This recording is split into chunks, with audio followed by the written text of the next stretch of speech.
Reconstitute किया जाए bench को, इसका मतलब ये होगा कि तमाम के तमाम जज साहिबान इसमें शामिल होंगे, या रिकॉन्स्टिट्यूट करने का मतलब है कि दो जज साहिबान जिनके हवाले से एतराज़ था, खुद बेंच की जानिब से भी कुछ अरकान की जानिब से एतराज़ था, सिर्फ इसको एड्रेस करके रिकॉन्स्टिट्यूट कर दिया जाएगा और ज़रूरी नहीं कि इस पर फुल कोर्ट ना बने। देखिए, ये बात तो चीफ जस्टिस का प्रेरोगेटिव है। इसमें किसी की पसंद नापसंद या किसी की सिफारिश या किसी वकील के एतराज़ के ऊपर चीफ जस्टिस ऑफ पाकिस्तान कोई नया बेंच तश्कील नहीं देंगे। ये उनकी ज़ाती और प्योरली उनका प्रेरोगेटिव है, उनका इख्तियार है कि वो किस को बेंच में शामिल करते हैं और किस को नहीं करते। इससे पहले भी बहुत मरतबा बेंच की तश्कील के ऊपर एतराज़ात होते रहे, लेकिन इसके बाद अब बताया जा रहा है कि नया 5 रुकनी बेंच जो है वो अब समाअत करेगा। इस हवाले से अभी कुछ ही देर के बाद समाअत होने जा रही है, लेकिन ये जो बेंच की तश्कील का पूरा मामला है, ये चीफ जस्टिस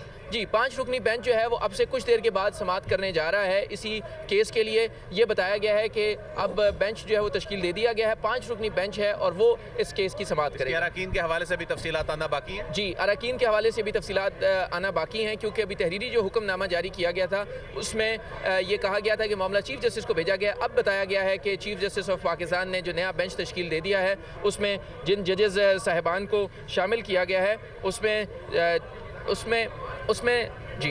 नए जजेस को शामिल किया जाए। ये बताया जा रहा है कि जो 4 जज साहिबान हैं वो बेंच से अलग हो गए हैं और 5 जज साहिबान जो हैं वो इस केस को सुनेंगे। और ये बड़ी अहम डेवलपमेंट है कि 4 जजेस जिन्होंने इख्तलाफी नोट दिया था वो इससे अलग हो गए। जी बिल्कुल, जो चार जजेस हैं वो इस बेंच से अलग हो गए हैं और अब जो दीगर 5 जजेस हैं वो इस केस की समाअत करेंगे। पंजाब खैबर पख्तूनख्वा अस्कुद नोटिस केस जो इंतखाबात से मुतल्लिक है उसमें जो 4 जजेस हैं वो अलग हो चुके हैं, लेकिन जो दीगर 5 जजेस अवेलेबल हैं वो अब इस केस की समाअत करेंगे। बहुत शुक्रिया आमिर साहब, समाअत शुरू हो चुकी और इसमें बताया जा रहा है कि समाअत जो है वो मुख्तसर से समाअत हुई और कल सुबह 9:30 बजे तक ये समाअत मुलतवी कर दी गई है। ये अहम डेवलपमेंट है एक ऐसे वक्त में जब ये मामला जो है चीफ जस्टिस ऑफ पाकिस्तान को भिजवा दिया गया था और चीफ जस्टिस ऑफ पाकिस्तान को बेंच रिकॉन्स्टिट्यूट करने के हवाले से ये 9 रुकनी बेंच ने ये मामला उनको रेफर कर दिया था। फिर 4 जजेस इस मामले से अलग हो गए और 5 जज साहिबान कमरा अदालत नंबर 1 में बैठे और उन 5 जज साहिबान ने अब समाअत कल सुबह 9:30 बजे तक के लिए मुलतवी कर दी है। बड़ी हैरान कुन, बड़ी दिलचस्प डेवलपमेंट है एक ऐसे वक्त में जब बेंच के अरकान जो हैं उन पर एतराज़ भी किया जा रहा था कि 2 जज साहिबान का जो मामला था, लेकिन इसमें फिर फुल कोर्ट का मामला आ गया और उसमें फिर 9 रुकनी जो बेंच है उसमें से 4 जज साहिबान ने इख्तलाफ किया और उस इख्तलाफ की बुनियाद पर फिर बाद में कंसेंसस डेवलप करते हुए इत्तफाक राय जो है उस पर बनाते हुए जनाब चीफ जस्टिस ऑफ पाकिस्तान की सरबराही में इस 9 रुकनी बेंच ने मामला जो है ये चीफ जस्टिस ऑफ पाकिस्तान को रिकमेंड कर दिया कि आप इसमें बेंच बनाएं। फिर इसमें 4 जज साहिबान जो हैं वो इस 9 रुकनी बेंच से अलग हो गए और 5 जज साहिबान पर मुश्तमिल बेंच कमरा अदालत नंबर 1 में बैठा और उसके बाद ये मामला जो है इंतहाई मुख्तसर समाअत के बाद कल 9:30 बजे तक मुलतवी हो गया है। जी देखिए अदिल, जो डिटेल्स हैं वो तो आपने और आमिर सिद्दीकी अब्बासी ने हमें बताई। इस हवाले से जो सियासी जमातें हैं उनकी जो लीगल टीम यहाँ पर पहुंची है, जो उनके वकला यहाँ पर मौजूद हैं, तमाम तकरीबन सियासी जमातों के जो वकला हैं वो भी यहाँ पर मौजूद हैं, उनका इस हवाले से क्या मौक़िफ़ सामने आया है? ये सब कुछ इतना जल्द हुआ, ये चंद मिनट्स में इतनी बड़ी डेवलपमेंट्स हुई और जो तहरीरी तौर पर ऑर्डर जारी किया गया जो कि तवक्को नहीं की जा रही थी कि समाअत शुरू होने से पहले आ जाएगा, और ये सब कुछ इतना अचानक हुआ कि अभी इसको असेस किया जा रहा है कि ये सारी डेवलपमेंट हुई क्या। ये तो चीज़ समझ आ रही थी कि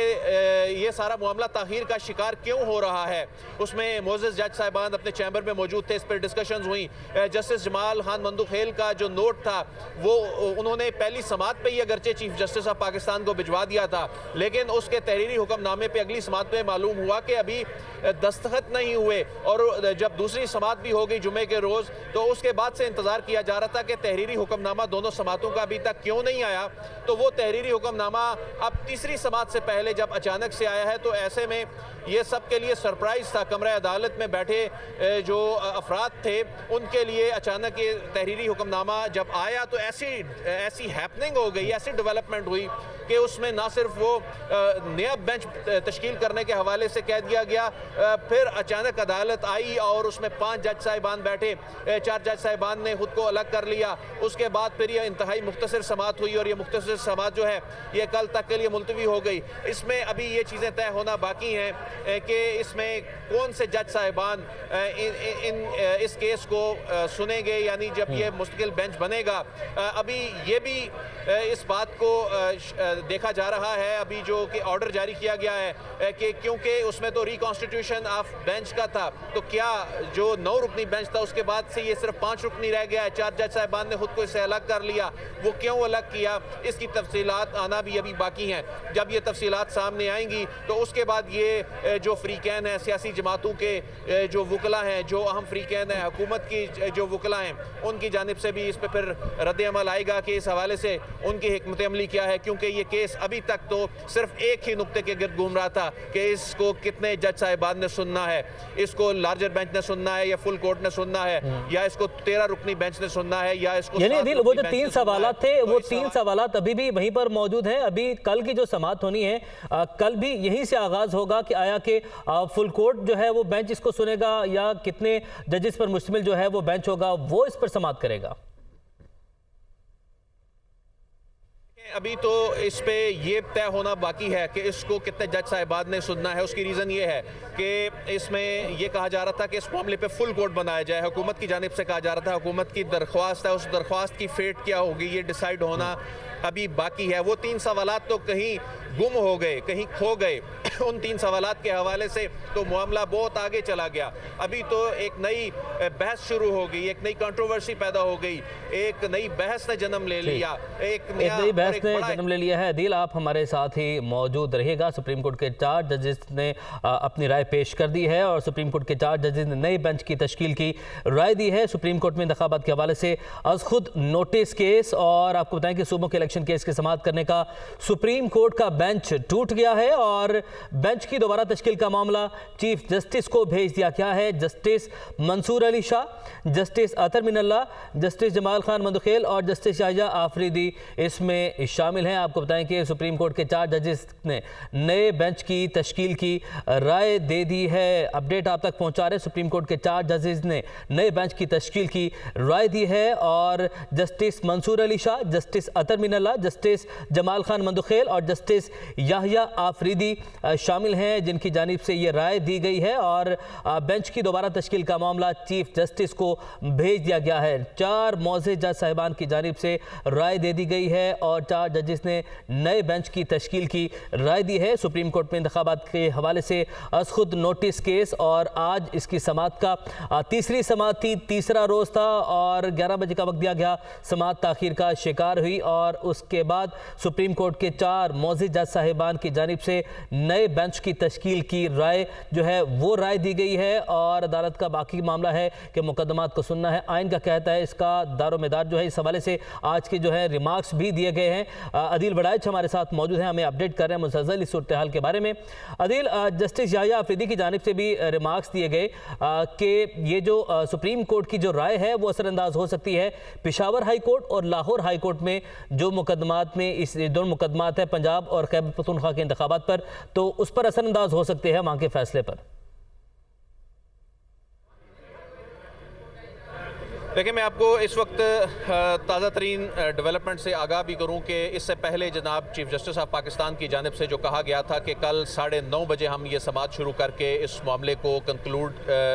करने की जानिब जाएंगे। फिर उसके बाद ये फैसला हुआ कि ये 5 रुकनी बेंच जो है ये चीफ जस्टिस की सरबराही में ये बेंच जो है केस की समाअत जारी रखेगा और इसमें जो मुकालमा हो रहा है इसमें chief justice of Pakistan Ali Zafar advocate से उनसे मुकालमा कर रहे हैं और उन्होंने कहा कि अली ज़फ़र दलाइल का आगाज़ करते हुए आगाह करें कि अदालत ये केस सुने या नहीं। जनाब चीफ जस्टिस ने कहा है कि आगाह किया जाए कि अदालत ये मुकदमा सुन सकती है या नहीं। कल हर सूरत इस मामले को मुकम्मल करना है और कल 9:30 बजे जब इस केस की समाअत होगी शुरू, तो उसमें इस नुक्ते पर बात होगी कि इस केस को अदालत सुन सकती है ये नहीं, यानी इसमें जो 5 रुकनी रुकनी ये जो जज साहिबान हैं ये इस अहम मामले की जो समाअत कर रहे हैं, इसमें जनाब जस्टिस उमर बंदियाल की जानिब से कहा गया है कि आपकी दरख्वास्त जो आई है इसको भी हम सुनकर इसको निपटा देंगे। और इसमें यह कहा गया है कि फुल कोर्ट के मामले पर दरख्वास्त दायर की गई है पाकिस्तान पीपल्स पार्टी की जानिब से। ये कहा गया है कि उसको निपटाया जाए, जिस पे अदालत कह रही है कि हम इसको सुनकर इस मामले पर भी फैसला सुनाएंगे और ये दरख्वास्त भी निपटाई जाएगी। यानी अभी इस मामले ने यह तय होना है कि ये मामला फुल कोर्ट ने सुनना है या ये मामला इन्हीं 5 रुकनी मोअज़्ज़ज़ जज साहिबान ने सुनना है। मैं आपके क्वेश्चन जो आपने पहले किया था, जो मैं उसको अंडरस्टैंड कर चुका हूँ, मैं मुकम्मल नहीं सुन सका था, लेकिन इस वक्त जो मुख्तलिफ अदालतों में मुकदमात चल रहे हैं और ऐसे में यहाँ पर अज खुद